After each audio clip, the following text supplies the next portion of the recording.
उत्तर प्रदेश में मुख्यमंत्री योगी आदित्यनाथ के द्वारा सड़कों पर तमाम तरह के प्रोग्राम न करने की बात कही थी, साथ ही सड़कों पर प्रोग्राम करने पर रोक लगाई थी।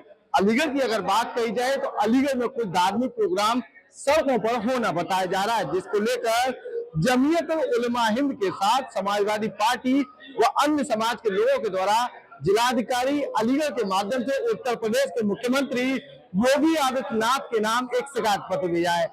समाजवादी पार्टी व बसपा व जमीयत उलमा हिंद के तमाम पदाधिकारी अलीगढ़ आए हुए हैं, यानी कि जिलाधिकारी से उनके द्वारा मुलाकात की है। अब हम बात करेंगे सबसे पहले समाज सेवी सलमान साहिब साहब से, उनसे बातचीत करें। क्या कहेंगे, ये जो मामला है लगातार तमाम जो शिकायत वगैरह लेकर आए हुए, किस तरह की शिकायत वगैरह आई? देखिए, कल दिल्ली गेट चौराहे पर एक रसिया दंगल का आयोजन हुआ। यदि वो आयोजन परमिशन लेकर हुआ है तो चूंकि रसिया दंगल कोई धार्मिक आयोजन नहीं है, वो शहर का जो चौराहा दिल्ली गेट है अति संवेदनशील चौराहा है। लाखों लोगों की आबादी वहां उस चौराहे से होकर गुजरती है, एम्बुलेंस गुजरती है, गाड़ियां गुजरती है। उस चौराहे को अवरुद्ध कर ये आयोजन किया गया। क्योंकि हम सभी धर्मों का और सभी धर्मों में जो आयोजन होते हैं उनका सम्मान करने वाले लोग हैं। कोई भी आयोजन अगर प्रशासन की अनुमति से हो रहा है तो हमें कोई आपत्ति नहीं है, लेकिन उसके साथ साथ हम मांग ये भी करते हैं कि हमारे धार्मिक आयोजन भी होते हैं, 5 मिनट की नमाज होती है, उस नमाज पर इतनी आपत्ति क्यों? अगर कोई नमाजी 5 मिनट सड़क पर नमाज पढ़ लेता है तो उसके लिए इतनी हाय तौबा मचाई जाती है, आरएएफ लगाई जाती है, पीएससी लगाई जाती है और यहाँ मार्ग अवरुद्ध कर दंगल का आयोजन होता है। ये गलत है, हम लोग इसके खिलाफ है। देश में एक समान कानून है, सभी लोगों को उसको मानने का वचनबद्ध है सभी लोग, और खासकर मुस्लिम समाज प्रशासनिक व्यवस्था के आड़े कभी नहीं आता, लेकिन एक समाज को टारगेट करना बिल्कुल गलत है। आपके चैनल के माध्यम से भी मांग है कि इस तरह के जो आयोजन हो रहे हैं जिससे मार्ग अवरुद्ध हो रहे हैं, लोगों को परेशानियां हो रही है, इस पर अंकुश लगना चाहिए। यही मांग जिलाधिकारी महोदय से की है। दूसरा, ये पूर्व महापौर जो कोई ना कोई ऐसा कृत्य करती रहती है जिससे सभ्य समाज में कभी भी पतीला लग सकता है, ये कोई ना हर मामले को धर्म से जोड़ देती है, लड़ाई झगड़े को धर्म से जोड़ देती है। इनके खिलाफ कानूनी कार्रवाई होनी चाहिए, क्योंकि वो प्रथम नागरिक रही है तो उनकी जिम्मेदारी बनती है कि शहर को शांति की तरफ ले जाए, लेकिन उनका प्रयास हमेशा ये रहता है कि वो शहर को अशांति की तरफ कैसे ले जा सकते हैं। हम लोग उनका और उनके कृत्यों का विरोध करते हैं। जी बिल्कुल, जमीयत उलमा हिंद के तमाम पदाधिकारी आए हुए हैं, क्या कहेंगे? नाम क्या हुआ और क्या पद है आपका? मेरा नाम मुफ्ती मोहम्मद अकबर कासमी है, महानगर अध्यक्ष जमीयत उलमा हिंद। हम अपने पूरे तमाम मुस्लिम समाज के साथ जिलाधिकारी से मिले और बहुत ही एक खास उन्वान को लेकर के मिले। वो ये है कि आखिर ये मुल्क जब जमहूरी मुल्क है और डॉक्टर भीमराव अम्बेडकर ने इस मुल्क का जो संविधान बनाया तो उसमें इस मुल्क में रहने वाले हर मजहबी इंसान को, चाहे वो मुस्लिम हो, सिख हो, ईसाई हो, क्रिश्चियन हो, अदरवाइज कोई भी हो, सबको अपने अपने मजहब के एतबार से फुल फ्रीडम के साथ जिंदगी गुजारने का अधिकार दिया है। तो आखिर ऐसा क्यों होता है कि एक वक्त कुछ सालों से, तकरीबन 12-13 सालों से एक समुदाय को टारगेट क्यों बनाया जा रहा है? सपोज दैट कोविड-19 का मसला हुआ, हमने हर तरीके से और हमारी कौम ने जो है सपोर्ट किया कानून का और कहा सड़क पर नमाज मत पढ़िए, जबकि बरसों से नमाज हमारी होती भी आ रही थी ईदगाह शाहजमाल में और जामा मस्जिद के आसपास में, जिससे जो है नमाज से एक शांति का पैगाम दिया जाता है, एक अमन का मैसेज दिया जाता है। कभी भी आज तक आपने नहीं सुना होगा कि नमाज के बाद कुछ भगदड़ सी मची है या माहौल खराब हुआ है, ऐसा कभी नहीं हुआ है। जब नमाज एक अशांति पूर्वक मैसेज का जरिया है तो आखिर नमाज को आपने हमें रोक दिया कि सड़क पर नमाज मत पढ़िए, तो हमारे कौम ने मान लिया और हमारे लोगों ने मान लिया। तो आखिर क्या वजह है कि थाना देहली गेट पे जो है रसिया दंगल के नाम से जो मजहब का नाम दिया गया, एक मजहबी प्रोग्राम है, हालांकि मजहबी कोई प्रोग्राम नहीं है, रसिया दंगल के नाम से प्रोग्राम हुआ जिसमें चारों तरफ सड़कें जाम हो गई, बगल में मस्जिद भी है। अगर खुदा न खास्ता उसमें से कोई शरीर पसंद लड़का कोई मस्जिद पे पत्थर मार देता, कोई ईंट मार देता या दरवाजे तोड़ देता, XYZ कुछ भी हो सकता था, तो वह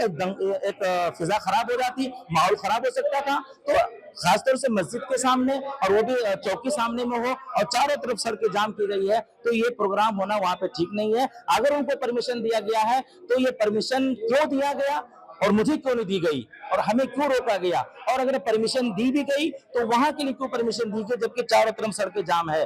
तो जहां तक मैंने देखा वीडियो में, उस प्रोग्राम में हमारे पुलिस अधिकारी भी मौजूद है, कुर्सी डाल के बैठे हुए बाज़ाब्ते, वो खुद ही उस प्रोग्राम को अटेंड कर रहे हैं। तो कहीं ना कहीं पुलिस वालों का साथ जरूर है, जो ये ठीक नहीं है एक समुदाय के साथ।